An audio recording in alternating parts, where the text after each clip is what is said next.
Là, on va passer à 15 jours. Et il me semble important que les tribunes collent au maximum, enfin, le plus possible, à la parution du magazine pour que ça ne soit pas déconnecté de ce qu'on écrit. Ça me semble très important. Donc moi, ce que je pense, c'est qu'il faudrait peut-être trouver un système dans lequel la date d'obligation de rendre les tribunes soit corrélée à la date de parution du magazine. C'est la proposition que je vais faire. Parce qu'il est important d'être au plus proche de la réalité de ce que nous écrivons et de ce que perçoivent les membres présents au moment où ils lisent les tribunes. Il n'y a pas de décalage. Parce que, si vous permettez, contrairement à vous, je ne sais pas comment ça se passe, mais vous avez forcément une plus grande liberté à ajuster vos textes, déjà parce que vous recevez des autres travaux, ça vous permet déjà de les lire.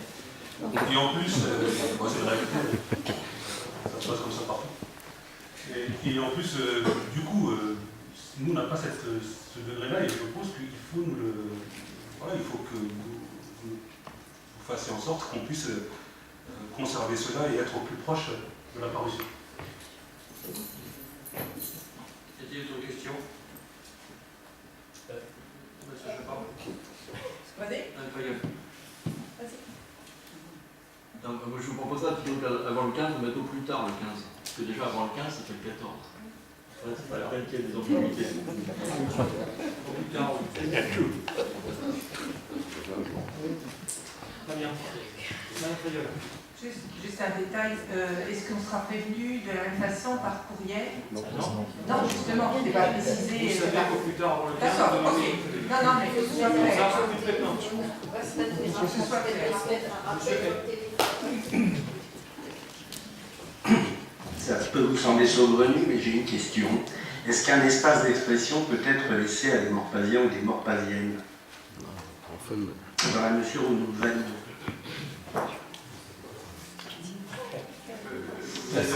Non, parce que l'espace politique est. Nous ne sommes pas forcément les pires exemples, mais souvent confisqués par les élus. Il y a une parole citoyenne que je n'entends pas forcément très bien, et là il y a une possibilité d'expression. On est dans le cadre d'un débat sur la démocratie participative. C'est plus facile d'ailleurs qu'un référendum organisé, mais c'est de l'expression à des morphasiens ou des morphasiennes. Une question que je pose. C'est une question qui n'est ni de gauche ni de droite, qui peut animer tout le monde.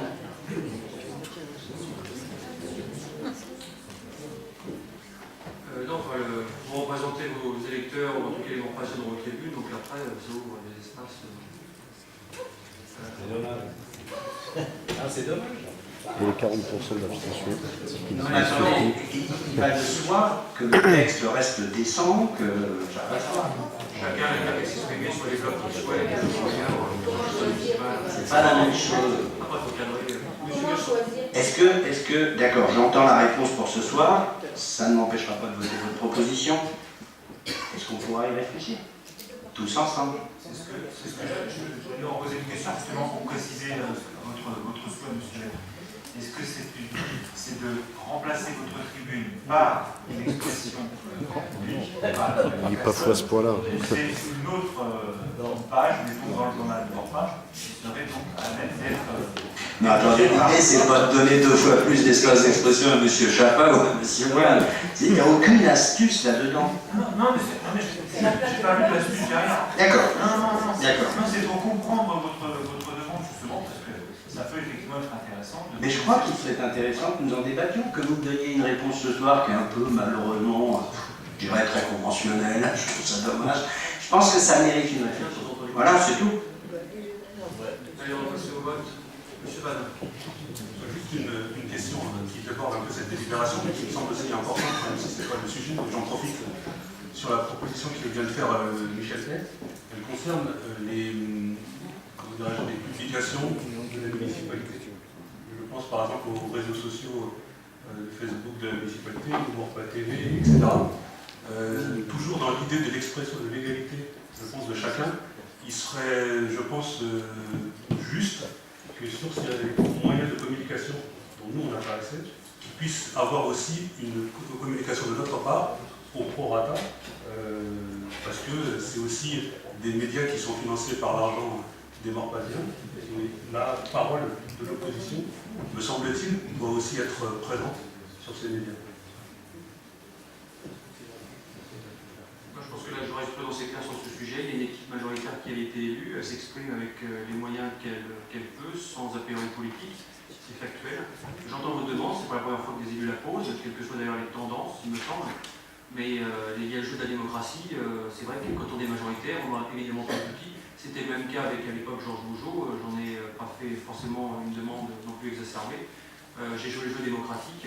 Après, vous avez toute la liberté de créer vos blogs, votre page Facebook. Je crois que c'est ce que vous avez fait. De distribuer vos tracts. Je pense qu'on est dans un pays assez libre pour pouvoir le faire. Voilà. Juste pour terminer sur ce débat, vous avez effectivement raison, c'est le jeu de la démocratie. Et vous ne pouvez pas comparer l'expression des élus de l'opposition, nos blogs qui sont financés par nous-mêmes, et l'expression que vous faites vous, parce que ce n'est pas une obligation. Un bulletin municipal est l'expression de la majorité de l'opposition, c'est réglementé, c'est légal, c'est obligatoire. Et nous, on y a du coup le droit de s'exprimer. Par contre, toute autre expression, hors celle-là, et de la volonté de la municipalité. Moi, je pose juste la question de manière simple par rapport à vous qui vous posez comme le chantre de la démocratie et de l'expression de tous. Je pense que réellement, ça peut se poser. Et j'attire votre attention sur un fait, parce que vous parlez de réglementation. La communication en dehors du bulletin municipal doit être normalement faite à titre informatif. Normalement. Et je pose cette question-là parce que je vois sur les réseaux sociaux ou sur la page Facebook qui est financée par la mairie, Morpa TV qui est financée par la mairie, forcément, ça pose question et ça doit vous interpeller. Et il doit avoir une expression qui est plurielle, qui a l'image de Morpa TV. Ce n'est pas le cas aujourd'hui. Et sur l'expression que vous faiêtre de la lettre au maire, qui est une expression légale, mais qui normalement aussi là ne doit pas avoir, être, je dirais, un instrument politique, mais une simple information. Et j'attire votre attention sur le fait que quelquefois ce n'est pas toujours le cas. Et je vous prie d'écouter cette question et d'ouvrir le débat, ce débat qui mérite, je pense, d'être tenu. Je ne me permettrai pas de juger de la valeur du contenu, c'est votre sentiment, je n'ai pas ce sentiment-là, je pense que ça reste assez factuel. Après, peut-être que ce sont des éléments qui ne vous conviennent pas, évidemment, puisqu'on s'oppose politiquement. À partir de là, le jour où, par exemple, peut-être le maire de Trappes le fera pour son opposition, on pourra peut-être en discuter. Voilà. Et avant de donner des scores démocratie, je pense que dans son temps, il faut être exemple, en tout cas peut-être à même de pouvoir procéder ce type d'argument lorsqu'on est considérablement chaud. Ma dernière intervention sur ce sujet. Oui, je Moi, pense que j'ai pas envie de polémiquer.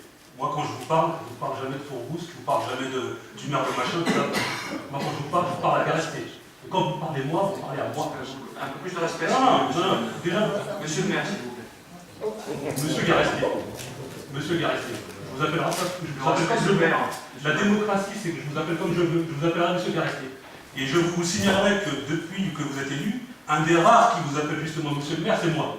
Et aujourd'hui, vous faites la leçon pour que je vous appelle Monsieur Garestier. Monsieur le maire, je ne vous appellerai plus jamais Monsieur le maire. Monsieur Garestier. Et vous ne pourrez rien y faire. Je vous appelle comme je veux. Et je trouve que c'est une manière très hautaine de votre part et un orgueil qui est complètement démesuré. Ce n'est pas très poli, monsieur. Maintenant, moi, quand je m'adresse à vous, et je veux que ça soit entendu, je m'adresse à vous. Je ne m'adresse pas à vos copains, etc. Parce que dans tous les partis politiques, si on veut jouer à ce jeu-là, il y a toujours quelqu'un dans un parti politique qui ne tient pas la route. Tous, à gauche comme à droite. Donc si vous allez chercher celui qui ne vous plaît pas, pour regardez vos copains. Qu'est-ce que ça veut dire ça? Qu'est-ce que ça veut dire? Donc je trouve ça, votre manière de faire, je la trouve malsaine, je la trouve pas correcte. Moi je vous pose une question de démocratie sur les Morpasiens, je vous parle à vous et aux Morpasiens. Vous me répondez là-dessus, vous êtes d'accord? Vous dites je suis d'accord, vous n'êtes pas d'accord. Vous n'êtes pas d'accord, c'est tout. Et sur la jurisprudence, si vous me permettez rapidement, et je vais en finir là, sur les lettres au maire, il y a des jurisprudences du maire, pardon, il y a des jurisprudences où des communes ont attaqué, ça s'est vu, nous on ne l'a pas fait, mais il y a des communes qui ont attaqué leur maire pour une expression abusive de la lettre au maire et qui ont été entendues. Donc c'est des questions légitimes et de droit que je vous pose, c'est tout. Après, vous me répondez en droit, tout simplement, sans aller me chercher Maranda ou un autre. vous apporte la réponse qui est la mienne. Ah ouais, bah, Il n'y a pas Oui. plus de reste que ça. Nous souhaiterions que soit mentionné dans le règlement l'envoi d'un accusé de réception pour qu'il n'y ait pas après de difficultés.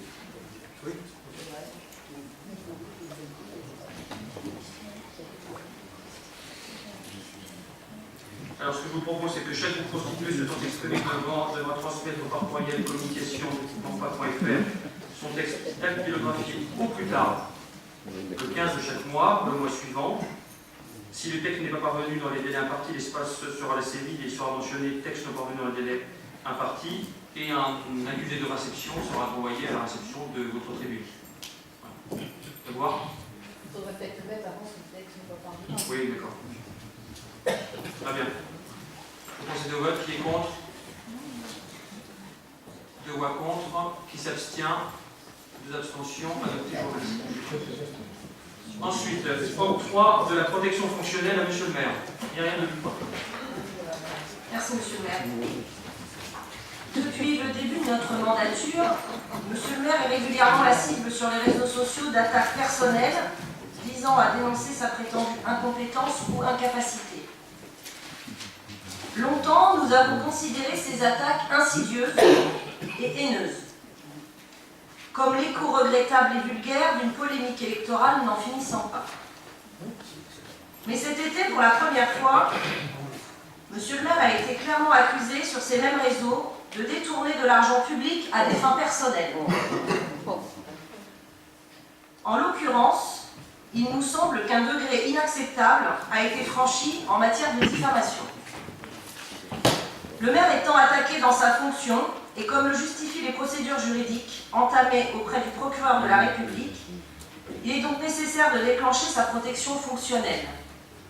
Je vais vous lire l'article, le passage du Code général des collectivités territoriales qui concerne ceci. C'est l'alinéa 3 de l'article L2123-35 du Code.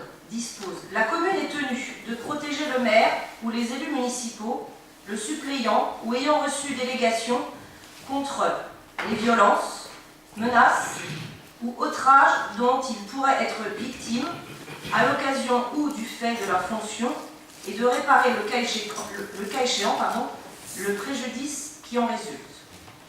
Donc c'est dans ce cadre que nous proposons donc cette délibération, donc l'octroi de la protection fonctionnelle, Monsieur le maire, victime de diffamation publique. Donc à ce titre, il a donc déposé plainte contre X avec constitution de partie civile pour les faits de diffamation publique envers un citoyen chargé d'un mandat public. Voilà, Monsieur le maire. Merci.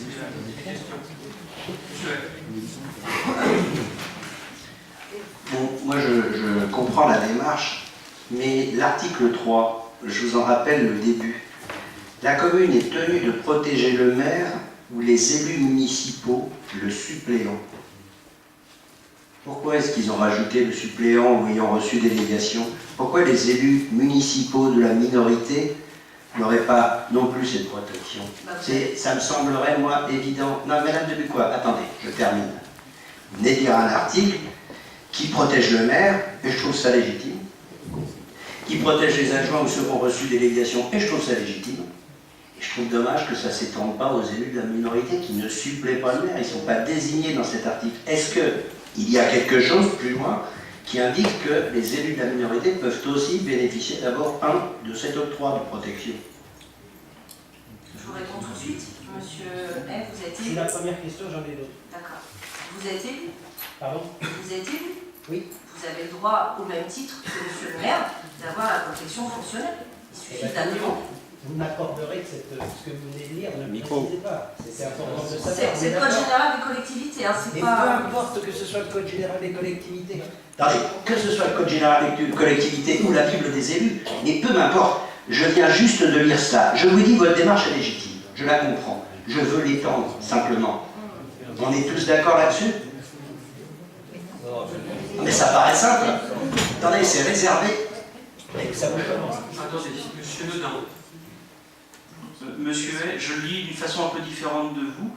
Dans le texte, il n'est pas parlé de majorité ou de minorité, il est parlé des élus municipaux, le suppléant, Ouais. qu'il soit de majorité ou de minorité, ou ayant reçu délégation. Donc c'est qu'ils aient reçu une délégation ou pas, qu'ils soient de la majorité ou pas, pour moi, vous rentrez tous dans ce cas de figure. Alors attendez, moi je ne supplée pas M. Garestier, je pense une délégation. Non, je suis dans quel cas, vous êtes un conseiller municipal faisant partie du conseil municipal. Je pense que c'est comme ça qu'il faut comprendre. On est d'accord sur l'esprit, ça change rien. On n'est pas là pour débattre au Parlement de savoir s'il faut voter ou pas le collectivité territoriale. En tout cas, votre demande est légitime.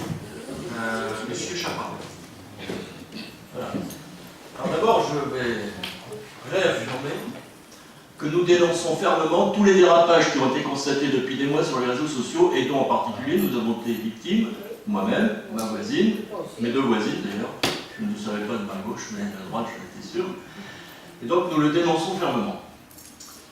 Alors, pour en revenir à cette proposition, je dois dire que je ne comprends pas très bien cette délibération. Pourquoi? Parce que le Code général est très clair, que vous avez reçu délégation générale du conseil municipal pour un certain nombre d'actions, donc je ne vois pas très bien pourquoi on a besoin d'une délibération nouvelle. Ça, c'est le premier point. Le deuxième point, vous concernant personnellement, chacun d'ailleurs, si vous êtes agressé ou autre, en tant que maire, vous avez une position particulière pour obtenir la protection de la police nationale et du procureur de la République, sans qu'il y ait besoin de faire beaucoup de temps d'explication et de commentaires autour de ces faits. Le troisième point, c'est qu'effectivement, il y a eu des immondices. Je dis bien des immondices, des propos immondes sur les réseaux sociaux, à l'encontre de personnes dénommées, dont certaines sont régulièrement dans la salle. Pas ce soir, mais aux autres soirs. Ceci est complètement inacceptable. Il y a eu des dérapages sur les réseaux sociaux de certains de vos adjoints, monsieur Garestier, à votre droite. Pas tous, bien entendu, 3 sur 4 des hommes. Les femmes, je n'ai pas bien vu qu'elles intervenaient beaucoup. Vous n'avez rien dit, vous n'avez pas condamné, vous n'êtes pas intervenu. Il a fallu qu'il y ait récemment quelques mails auprès de personnalités de votre parti pour que ça redescende et que ça se calme. Évidemment, Mme Pécresse ayant passé un accord d'éthique avec l'UDI, il convient que dans les 3 mois, tout ceci se calme. Mais ça aurait dû se calmer avant et après. Le site de votre parti s'est livré à ce genre de débordement. C'est vous le responsable. Vous n'avez rien dit, vous n'avez rien fait, comme un de vos collègues qui a suspendu un de ses adjoints qui s'était livré à des débordements racistes, xénophobes, comme on l'a vu récemment. Vous n'avez rien fait. Donc moi je suis tenté de dire, mettez de l'ordre chez vous, monsieur Garestier. Mettez de l'ordre chez vous, et vous verrez, tout se résorbera. Et je suis d'autant plus aisé pour parler ainsi que nous ne participons pas à ces débordements, à ces propos de caniveau, ces insultes. On a été l'objet d'insultes, les uns et les autres. On a été l'objet de critiques, et d'ailleurs, votre lettre du maire n'échappe pas à ma critique non plus, puisque votre lettre du maire, elle passe son temps à nous critiquer, ce qui a été fait avant. On était dans une commune tranquille, et on est passé à un climat de haine à cause de ceci. C'est à vous le premier à mettre de l'ordre dans votre camp, autour de vous, monsieur Garestier. C'est ce que je vous demande.